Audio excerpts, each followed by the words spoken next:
नमस्कार मित्रांनो, मी चंद्रशेखर गांगण यूट्यूबवरील माझ्या या चित्रफितीच्या माध्यमातून आपलं स्वागत करतो। तर मी आता आलो आहे कोल्हापूरपासून 13 किलोमीटर असलेलं कणेरी गाव आणि त्या तिथलं सिद्धगिरी मठ। सिद्धगिरी मठ आध्यात्मिक केंद्र म्हणून देखील ओळखलं जातं, त्याचप्रमाणे ते आता पर्यटन स्थळ देखील विकसित झालं आहे। तर सिद्धगिरी मठाच्याच माध्यमातून उभारलेलं सिद्धगिरी दिव्य गार्डन आता आपण पाहणार आहोत।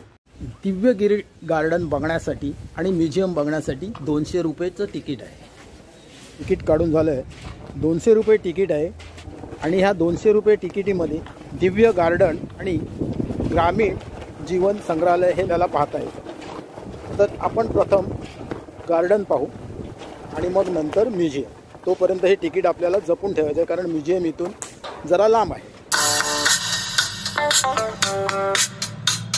7 एकर जागेवर उभारलेल्या सिद्धगिरी दिव्य गार्डनचे हे निसर्ग सुंदर प्रवेशद्वार।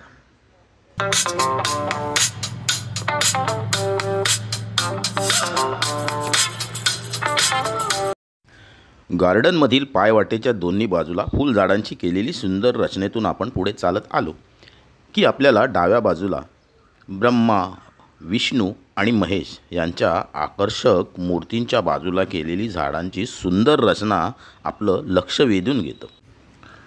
इथूनच पुढे आपले प्राचीन 108 ऋषी मुनींच्या पुतळ्यांचे गोलाकार आकार असलेले उंच गोपूर आपण पाहतो।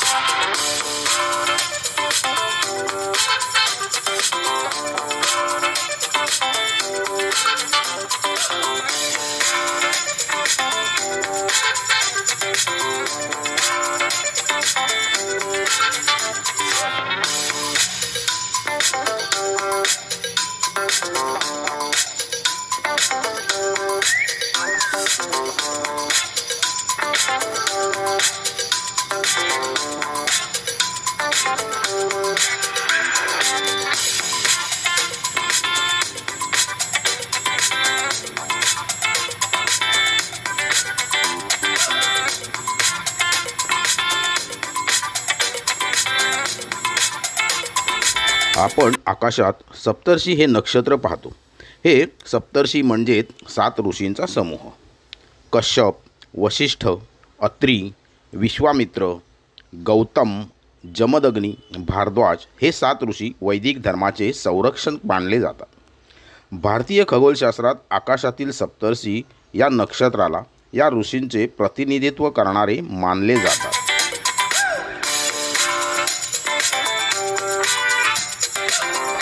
इथून पुढे चालत आलो की एक छोटा तलाव आपल्याला दिसतो। तलावातील कमलपुष्प आणि काठावर असलेल्या गौरी, लक्ष्मी आणि सरस्वती यांच्या सुंदर मूर्ती आपण पाहतो। याच तलावाच्या पाण्यावर कृत्रिम धबधबा निर्माण केला जातो, पण तो सध्या बंद आहे।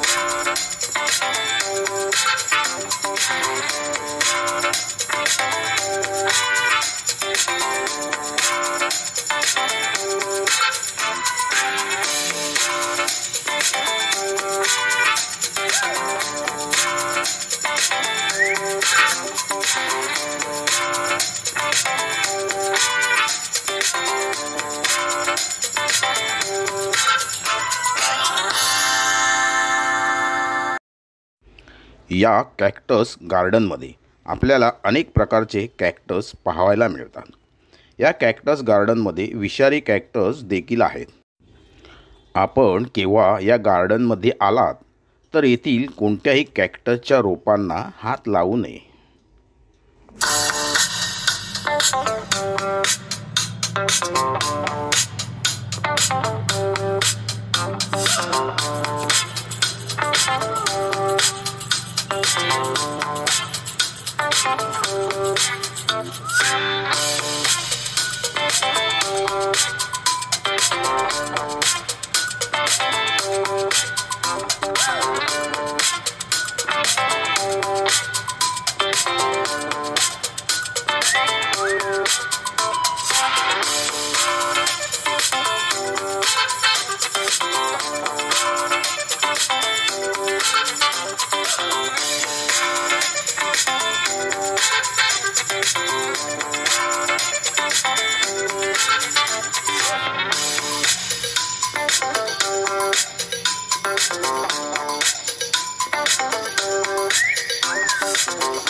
आपल्या भारतीय सीमेचे रक्षण करणारे आपले शूर भारतीय जवान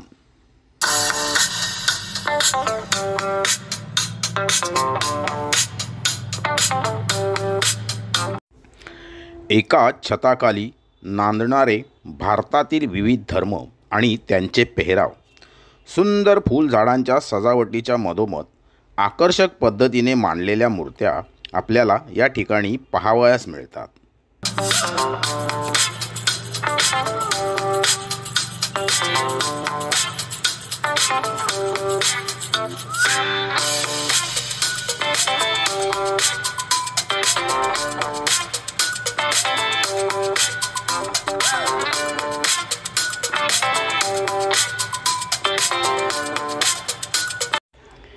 विविध धर्म आणि त्यांचे पेहराव असलेल्या मूर्त्यांच्या मधोमध असलेला हा झुलता पूल, या पुलाच्या वरून दिसणारी सुंदर फुलझाडे आणि भक्ष्याच्या शोधात जबडा उघडून असलेली ही मोठाली मगर,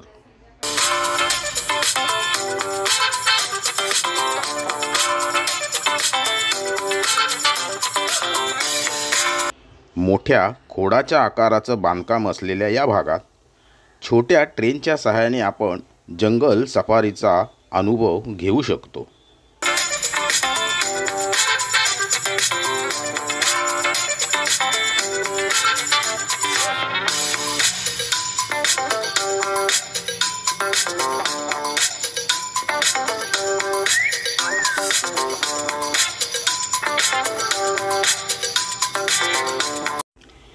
भारतीय आयुर्वेदामध्ये असलेल्या पंचकर्मातील अनेक उपचार पद्धती मूर्तींच्या स्वरूपात या ठिकाणी पाहता येतात.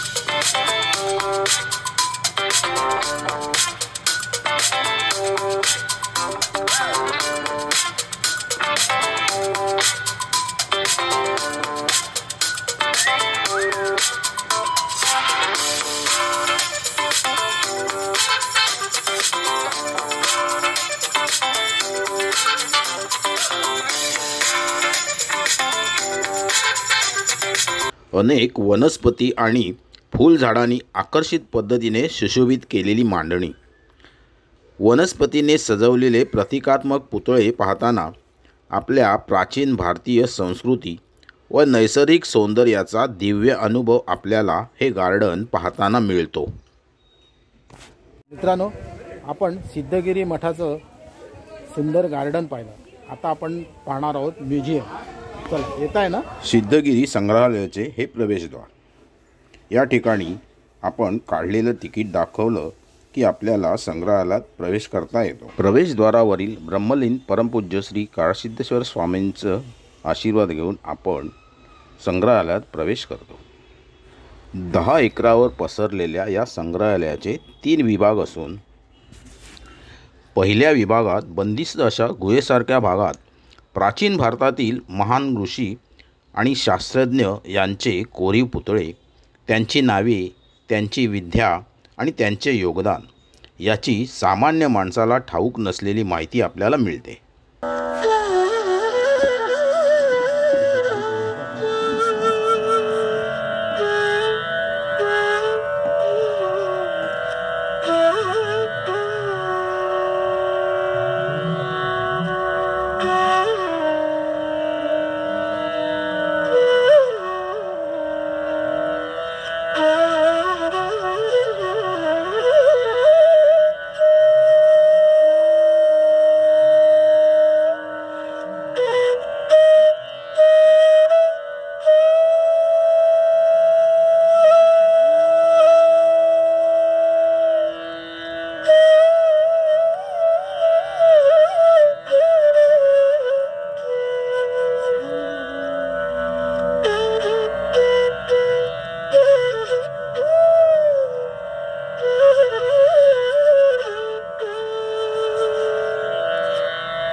प्राचीन ऋषी व शास्त्रज्ञांच्या माहितीबरोबरच काही योगासने देखील या ठिकाणी चित्रित केलेली आपल्याला दिसतात.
आपण आता गुहेतनं बाहेर पडणार आहोत.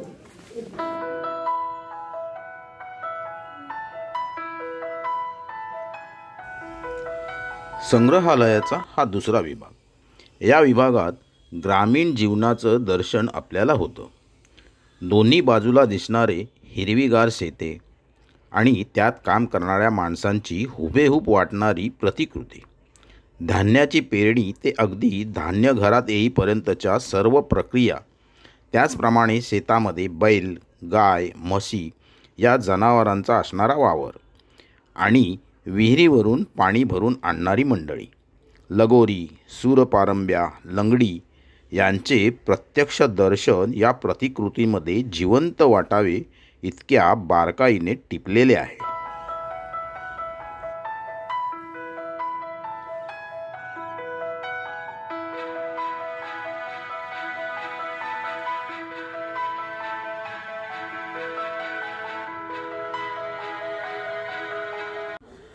आता आपण पाहत आहोत एका खेड्यातील गाव.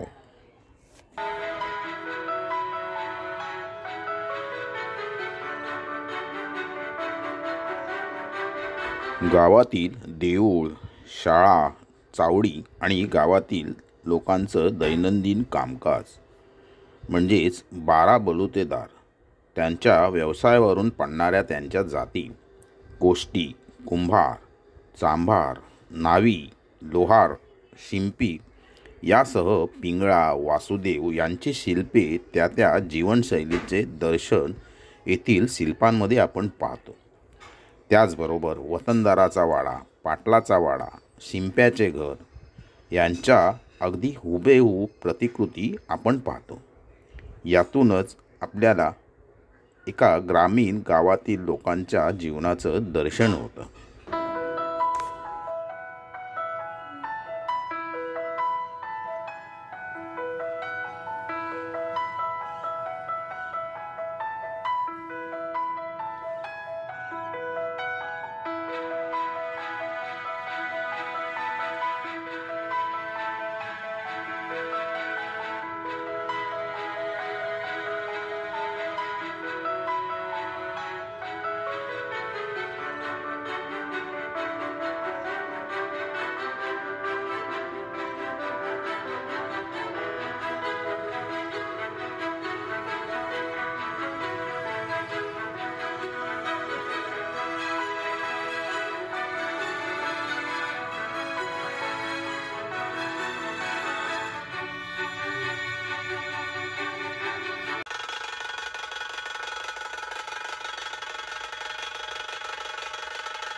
संग्रहालयाच्या या तिसऱ्या विभागात भारतातील विशेषतः महाराष्ट्र आणि कर्नाटकातील विविध सण कसे साजरे केले जातात याचे जिवंत वाटणारे ही शिल्प.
तर मंडळी, आपल्या दैनंदिन जीवनासाठी लागणाऱ्या काही वस्तू जर आपल्याला खरेदी करायच्या असतील तर आपण या गावच्या आठवड्या बाजारात खरेदी करू शकता.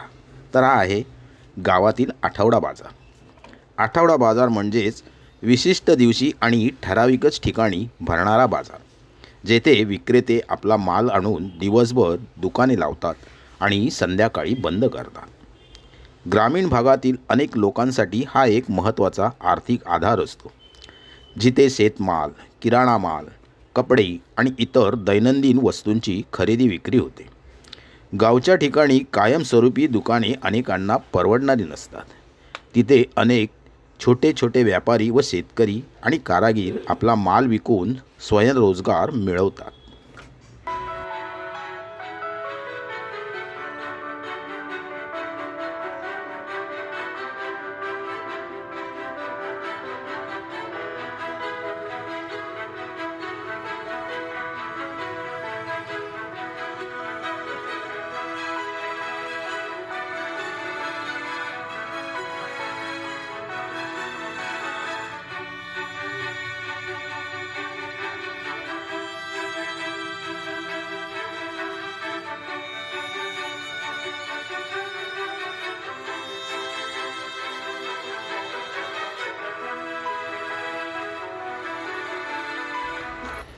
तर मंडळी, सिद्धगिरी मठाचे सर्वात मोठे असलेले आकर्षण म्हणजे हे सिद्धगिरी संग्रहालय.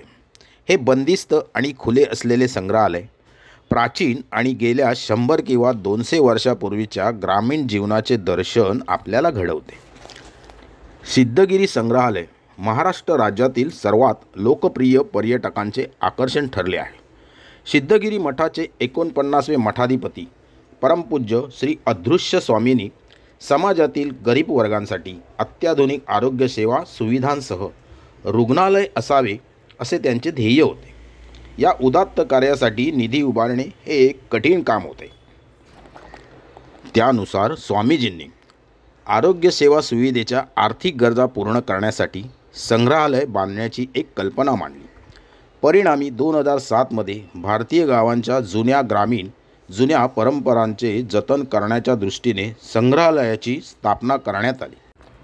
आज हे संग्रहालय आशियातील सर्वोच्च सांस्कृतिक संस्थांपैकी एक म्हणून गणले जाते, जिथे दररोज 5,000हून अधिक पर्यटक संग्रहालयाला भेट देतात. येथून मिळणारा महसूल सिद्धगिरी रुग्णालयात येणाऱ्या आर्थिकदृष्ट्या मागास आणि गरजू रुग्णांच्या उपचारांसाठी केला जातो. तर मंडळी, आपण देखील या सिद्धगिरी संग्रहालयाला एकदा तरी नक्कीच भेट द्या व मठाच्या माध्यमातून आर्थिकदृष्ट्या मागास व गरजू रुग्णांच्या मोफत उपचारात होणाऱ्या कार्याला आपला हातभार लावा.